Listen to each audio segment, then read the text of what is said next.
कैसे इस मामले को मंतकी अंजाम तक अब पहुंचाया जा सकता है? जैसे मीर साहब भी बात कर रहे हैं कि इंक्वायरी अब इस बात पर होनी चाहिए कि साइफर का जो ओरिजिनल डॉक्यूमेंट है वो फॉरेन ऑफिस में मौजूद है या नहीं, ये जरूर पता चलना चाहिए। देखिए, इसकी इंक्वायरी के हवाले से तो जब शहबाज शरीफ ने पहले दिन तकरीर की थी तो ये कहा था बतौर वजीर आजम कि हम पार्लियामेंट में सिक्योरिटी कमेटी की मीटिंग करेंगे और इसमें इस पे हम तहकीकात करेंगे ताकि इमरान खान का जो बयानिया है उसको हम जमीन बोझ कर सके, जो इमारत खड़ी की थी उसको हम जमीन बोझ कर सकें। लेकिन वो अब तक हुआ नहीं। लेकिन इस दौरान नेशनल सिक्योरिटी कमेटी का इजलास हुआ, फिर सुप्रीम कोर्ट के इस पर रिमार्क्स आ गए कि किसी किस्म के शवाहिद है नहीं। तो गालिबन वही फोरम है बेहतर कि उस पर इंक्वायरी करवा लें और पता चल जाए कि किस तरीके से मैनिपुलेट किया गया साइफर को, उस लेटर को किस तरीके से, उसके मिनट्स को मैनिपुलेट किया गया। तो ये तहकीकात तो वहां हो सकती है। लेकिन एक बड़ा अहम सवाल है और अंसार अब्बासी साहब हमारे साथ मौजूद हैं। इन्होंने जुलाई में ये खबर दे दी थी कि इस किस्म की एक ऑडियो है जहां पे ये बातचीत हो रही है कि इस साइफर पे हमने कैसे खेलना है। अब देखिए, सवाल सबसे बड़ा अहम है, जहां हम ये सवाल कर रहे हैं कि इमरान खान ने कितना डैमेज किया और ये जो अमेरिका से ताल्लुकात भी खराब किए, वहां पे हमें इस बात पर भी गौर करना चाहिए कि प्राइम मिनिस्टर हाउस की जो ऑडियो लीक्स हो रही है इसकी वजह क्या है और इसका मकसद क्या है। अब जुलाई में तो अंसार अब्बासी साहब के पास ये खबर थी कि ऑडियो ऐसी एक मौजूद है, तो आई एम श्योर जिसके पास ये ऑडियो होगी उनको तो इससे पहले पता था। क्या वजह है ये ऑडियो उस वक्त लीक नहीं की गई इमरान खान का नैरेटिव किल करने के लिए? ये अब आई है सितंबर के आखिर में जाके, इसकी वजह क्या है? जो मैंने थोड़ी बहुत मालूमात हासिल की है वो ये है कि अगर उस वक्त प्राइम मिनिस्टर हाउस की ऑडियो लीक आ जाती तो शायद इमरान खान इस पर एक और बयानिया बनाते कि देखे प्राइम मिनिस्टर हाउस तो बग था, मेरे खिलाफ साजिश हो रही थी और ये उसका सबूत है कि मेरा प्राइम मिनिस्टर हाउस जो है वो बग किया हुआ था। लेकिन अब ये ऑडियो आई है प्राइम मिनिस्टर शहबाज शरीफ की ऑडियो लीक के बाद, उसके 2 दिन बाद ये ऑडियो सामने आ गई है। तो क्या ये एक महज इत्तेफाक है कि प्राइम मिनिस्टर शहबाज शरीफ की ऑडियो प्राइम मिनिस्टर हाउस की लीक होती है और इमरान खान की एक पुरानी ऑडियो जो कि 4 महीने से मौजूद है वो उसके 2 दिन बाद लीक होती है? क्या ये महज इत्तेफाक है? बिस्मिल्लाहिर्रहमानिर्रहीम। अस्सलाम वालेकुम नाज़रीन, एनबी न्यूज़ की तरफ से मैं आपका मेज़बान नवाज भुट्टो अपने कैमरामैन फुरकान नवाज के साथ आपकी खिदमत में हाजिर हैं। नाज़रीन, इस वक्त पाकिस्तान की सियासत में बहुत जल्दी से और बड़ी तेज़ और बरक रफ्तारी से तब्दीलियाँ रूनुमा आ रही हैं और इस वक्त इमरान खान इन तब्दीलियों में बदतरीन बौखलाहट का शिकार हैं। उनकी बौखलाहट कल जो मुजफ्फराबाद में उन्होंने जलसा किया था उसमें भी वाज़ेह नज़र आई, जिसका इससे पहले वाली वीडियो में मैंने तफसील से जिक्र किया है।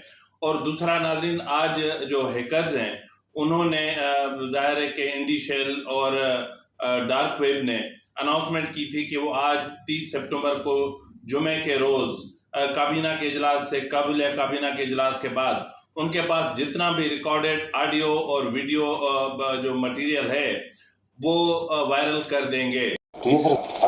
अच्छा शाहजी, हमने कल मीटिंग करनी, आपने, हम तीनों ने और वो फॉरेन सेक्रेटरी। तो नाजरीन, इससे हटकर अगर हम बात करें तो बात घूम के आती है कि अक्टूबर का महीना जो है वो इंतहाई अहमियत का हामिल बन गया है और इस वक्त इमरान खान के अपना साबिक वजीर आज़म नवाज शरीफ साहब की वापसी के हवाले से राह हमवार हो चुकी है। गुज़िश्ता रोज़ जिस तरह इवन फील्ड केस में मरियम नवाज की बरियत हुई, उसी केस में जो चीज़ें डिस्कस हुई उनमें ये नेब से पूछा गया कि जब आप लोग ये तक साबित नहीं कर पा रहे कि वो जो प्रॉपर्टी है इवन फील्ड की वो नवाज शरीफ की भी नहीं है, तो फिर मरियम का ताल्लुक उससे कैसे बनता है? जब उस नवाज शरीफ ने ली ही नहीं तो फिर मरियम नवाज के से ताल्लुक क्या बनता है? तो नाजरीन, बहरहाल जिस तरह कल नेब की छितरोल हुई और जिस तरह कल नेब की असलियत खुलकर जाहिर हुई, सामने आई, अब इससे एक चीज़ तो ये तय है कि इमरान खान के दौर में एक बदतरीन सियासी इंतकामी कार्रवाइयों का सिलसिला तेज़ हो गया और ऐसे केसेस बनाए गए कि उनमें ख़वातीन को और पॉलिटिशियंस की बहनों को, बेटियों तक को माफ़ नहीं किया गया, उनको जेल में डाला गया। फरियाल तालपुर को हॉस्पिटल से घसीट कर आधी रात को लेकर गए, मरियम नवाज को जेल में डाल दिया गया। न सिर्फ जेल में डाला गया बल्कि जेल में उनकी वीडियोस तक बनाई गई और ये इमरान खान का दौर था। और नाजरीन, इसके अलावा जिस तरह मैंने कहा कि नवंबर का जो महीना है ये इंतहाई अहमियत का हामिल है, लेकिन नवंबर से पहले अक्टूबर भी आता है। तो अक्टूबर में जो गेम होने जा रही है उसके हवाले से मैं आपको बताता चलूँ कि नवाज शरीफ की वापसी की राह हमवार करने की कोशिश की जा रही है और नवाज शरीफ की राहदारी ज़मानत की हसूल के लिए वकला की खसूसी टीम तश्कील दे दी गई है और अनकरीब मरियम नवाज जो है वो लंदन जाएंगी और मरियम नवाज ने वकला की टीम को जो हिदायत देनी थी वो दे दी हैं और अजीज़िया केस में भी जो हिदायत देनी थी वो दे दी हैं। और एक केस ऐसा है कि जिसमें एक फ्लैट का मामला है और उसका जो 5 लाख रुपए या 5 लाख रुपए का कोई मामला है कि वो आपने असासों में जाहिर नहीं किए, तो जिस पर नवाज शरीफ ने कहा था कि वो फ्लैट बिल्कुल मेरा है लेकिन मैंने जब किराए पर दिया ही नहीं है और मैंने किराया लिया नहीं है तो फिर 5% आपको कैसे दे सकता हूं। तो बहरहाल ये केस भी अपनी जगह पर है और सारे केसेस इसी तरह बने हुए। और आप देख रहे होंगे कि इस वक्त एक जजेस की कतार है। ये वो मुतनाज़ जजेस हैं जिन्होंने इमरान खान से मिलकर सियासी इंतकामी कार्रवाइयों का बाजार गर्म रखा और पूरे मुल्क में एक ऐसा इंतशार बर्पा किया कि जिसके आफ्टर शॉक्स जो है वो अभी तक बर्दाश्त चल रहे हैं और अभी तक महसूस किए जा रहे हैं। तो नाज़रीन, इसके अलावा जो है वो अब इमरान अपना साबिक वज़ीर आज़म नवाज शरीफ की नाअहली को भी चैलेंज किया जा रहा है और ये सब कुछ मतलब जो भी कुछ होने जा रहा है हद्दुल इम्कान कोशिश ये की जा रही कि आइंदा 3 माह के दौरान के बीच में यानी अक्टूबर तक ये सारे मामला क्लियर हो जाने चाहिए। ताहम इससे पहले जो बड़ी कोशिश की जा रही है वो ये है कि पंजाब हुकूमत की रुखसती। साहब, आज मरियम की बरीयत हुई है इस्लामाबाद हाई कोर्ट से, तो इस पे आप कोई कमेंट करेंगे? अल्लाह ताला का बहुत शुक्र है जी। और शायद आपको याद होगा कि मैंने बहुत अर्सा पहले, कई साल पहले बल्कि, मैंने कहा था कि मैंने अपना मामला अल्लाह पे छोड़ दिया है। तो जब मैंने अल्लाह पे छोड़ दिया तो फिर अल्लाह ताला, अगर इंसान सच्चा हो तो अल्लाह भी साथ नहीं छोड़ता। आज साबित हो गया कि अल्लाह ताला ने हक को माशाल्लाह दिखा दिया, हक और सच को दिखा दिया है पूरी कौम। नवाज शरीफ के वापस आने से पहले ही परवेज इलाही को घर भेजना है और इस हवाले से या तो तहरीक अदम एतमाद जमा होनी है या फिर जो है वो गवर्नर पंजाब जो हैं वो वजीर आला को कहेंगे कि आप एतमाद का, असेंबली से एतमाद का वोट लें। तो अगर वो एतमाद का वोट लेते हैं तो पोजीशन क्या बनती है, इसका ज़रा मैं आपको थोड़ा सा बता देता हूँ। नाजरीन, इस वक्त जो हुकूमत है उसमें पीटीआई के 178 उम्मीदवार के अपना अरकान असेंबली हैं और काफ लीग के 10 हैं। तो मजमूई तौर पर जो हाउस है वो अपना है 371 का, तो 187 जो है 186 जो हैं वो चाहिए होते हैं वहाँ पे वजारत आला के लिए। तो बहरहाल इस वक्त काफ लीग की पोजीशन ये है कि 178 नून लीग के हैं और 10 काफ लीग के हैं, तो अगर हम इसको मिलाएं तो 188 बनते हैं। जबकि जो अपोजिशन है उसकी मैं अगर आपको पोजीशन बताऊं तो उसमें PMLN 167 है और PPP 7 है और राह हक 1 है और इंडिपेंडेंट 5 हैं। तो नाजरीन, इनको अगर हम टोटल मिलाते हैं तो ये बनते हैं टोटल 179 और वहाँ पर जो गेम चल रही वो चल रही है 188 की। तो आपको हुकूमत बनाने के लिए वोट चाहिए 186। तो यहाँ पर जो बहुत बड़ी जो गेम चेंजिंग सिचुएशन है वो ये है कि चीना ग्रुप ने हुकूमत अपना अपोजिशन को यानी नून लीग को यकीन दहानी कराई है कि अगर वज़ीर आला एतमाद का वोट लेते हैं तो वो इस वोटिंग में हिस्सा नहीं लेंगे और अगर तहरीक अदम एतमाद जमा होती है तो भी वो उसमें हिस्सा नहीं लेंगे। जबकि इसी तरह पीटीआई के 25 से ज़ायद अरकान पंजाब असेंबली हैं जिन्होंने अपोजिशन को वाज़ेह तौर पर कहा है कि उनका अब वो अगर तहरीक अदम एतमाद आए या फिर तहरीक वोट ऑफ कॉन्फिडेंस की बात आए तो वो इनसे ला ताल्लुक रहेंगे। तो नाजरीन, 25 और 5 30 अरकान मजमूई तौर पर हैं जो हुकूमती साइड के हैं और इनको अगर हम जो बाकी जो पसे पर्दा उनको मिलाएं तो ये तादाद 35 से 36 बनती है। और अगर 36 ये ना हो तो फिर आप और काफ लीग के जो अरकान हैं उसमें वजीर आला को छोड़कर अगर 9 अरकान असेंबली वापस काफ लीग में चले जाते हैं तो भी इनको छोड़ के तो भी जो है वो नून लीग आराम से हुकूमत बना सकती है और आराम से जो है वो अपनी हुकूमत टेक ओवर कर सकती है। तो नाज़रीन, पंजाब असेंबली की सूरत हाल बहुत बेहतरीन है और नून लीग के सब कुछ हक में है। तहम किसी ग्रीन सिग्नल का इंतजार किया जा रहा है। यानी तहरीक अदम एतमाद या वोट ऑफ कॉन्फिडेंस की जो गाड़ी है वो एक सिग्नल पे रुकी हुई है जहां लाल बत्ती जल रही है, और अब देखना ये है कि वहां ग्रीन बत्ती कब जलती है और कब ये मूव आगे होती है।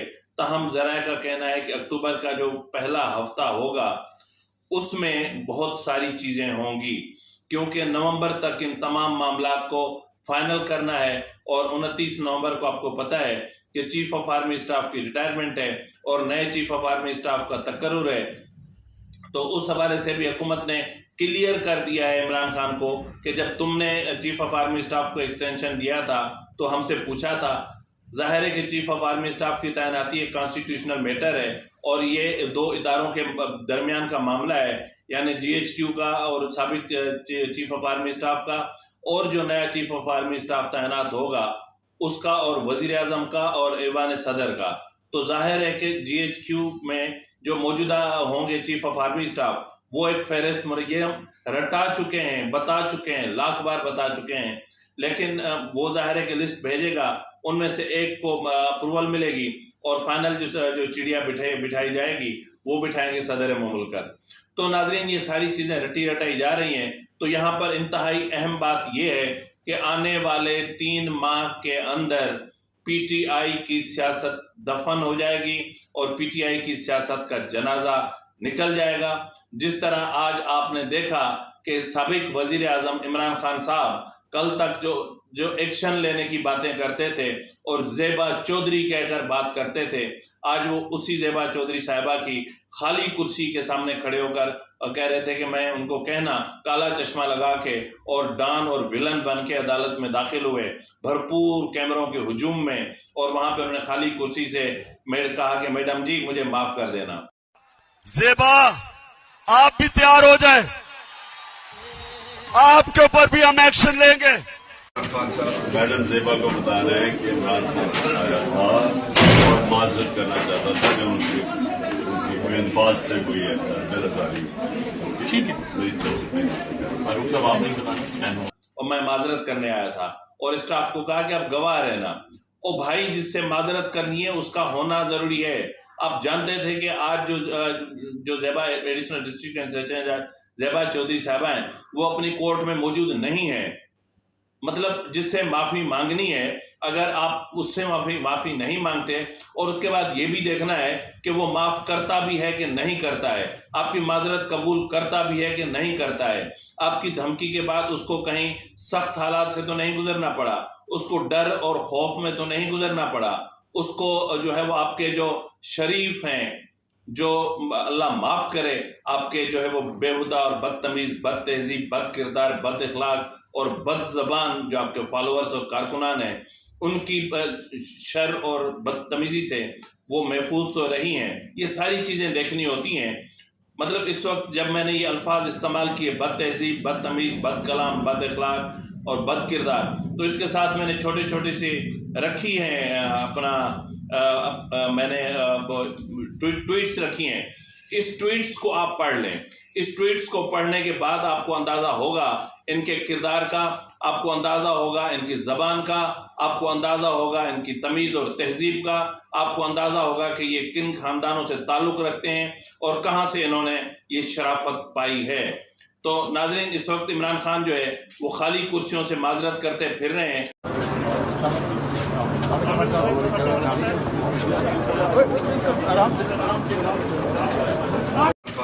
मैडम ज़ेबा को बता रहे हैं कि इमरान खान आया था और माजरत करना चाहता था कि उनकी कोई अल्फाज से कोई बेनज़ारी, ठीक है, मेरी तरफ से फारूक साहब आप नहीं बताना, बहुत शुक्रिया, जरूर बता दें। और खाली कुर्सी उनको कब तक माजरत देती है, माफ़ करती भी है कि नहीं करती है, ये एक अलग कहानी है। बहरहाल आने वाले जो 3 माह हैं, इन 3 माह में इमरान खान की सियासत का जनाजा निकलने जा रहा है। और इससे हटकर जो इमरान खान गुज़िश्ता रात असद के सर ने ऐलान किया लॉन्ग मार्च का, टिकट्स चले थोड़ी देर के लिए, उसके बाद टिकट्स ख़त्म हो गए, ना किसी टीवी चैनल ने दिखाए, ना फिर PTI की तरफ से ऑफिशियली कोई बात की गई, ना कुछ कहा गया। तो ये मामला आखिर था क्या? क्या पीटीआई लॉन्ग मार्च के लिए आ रही है, इस्लामाबाद पे धावा बोलने आ रही है, नहीं आ रही है? हतमी ऐलान कौन करेगा? असद कैसर करेगा, इमरान खान करेगा, या इमरान खान का गोद लिया हुआ बेटा शेख रशीद करेगा? तो बहरहाल इस वक्त जो सिचुएशन है वो ऐसी है कि इमरान खान ऐसी कश्ती पे सवार हैं जिसमें मुतअद्दिद छेद हैं। अब एक छेद को बंद करते हैं तो दूसरा खुलता है, दूसरे छेद को बंद करते हैं तो तीसरा खुलता है। तो बहरहाल ये कश्ती आज ना डूबी कल जरूर डूबी। तो बहरहाल इमरान खान को अब अलविदा कहने का वक्त आ गया है और इमरान खान को इन्ना लिल्लाहि व इन्ना इलैहि राजिऊन कहने का वक्त आ गया है और अब वो वक्त ज़्यादा दूर नहीं है। इसी के साथ ही अपने मेज़बान नवाज भुट्टो को इजाज़त दीजिए। अल्लाह हाफिज़।